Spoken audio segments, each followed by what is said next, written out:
Pada ajang Porprov ke-13 kali ini, Kabupaten Muratara hanya mengikuti 6 dari 38 cabang olahraga, yakni bola tangan, futsal, atletik, silat, bulu tangkis, dan catur. Walaupun ada 6 cabur, Bupati Muratara sangat bangga kepada atlet asli Muratara. Karena dalam 6 cabur tersebut, atlet Muratara berhasil meraih 2 medali emas dan 1 perunggu. Menurut Bupati, pada Porprov kali ini ia inginkan mengirimkan cabur sebanyak-banyaknya. Namun karena tidak disetujui DPR, maka Pemkab hanya bisa mengirimkan 6 cabur saja dari 38 cabur. Duo dapat emas, laporan hari ini 1 perunggu. Jadi hebat Muratara tuh.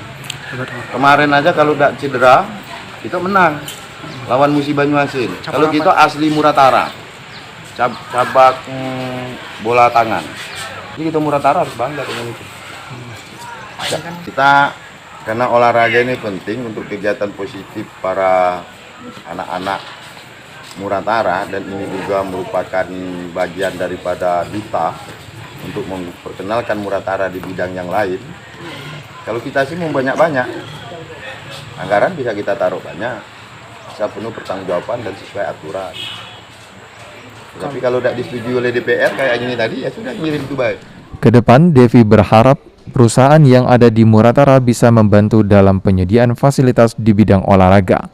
Karena olahraga, kegiatan sangat penting bagi anak-anak Muratara. Karena atlet itu merupakan suatu duta yang dapat memperkenalkan Muratara hingga keluar daerah. Adi Arianza, PAL TV.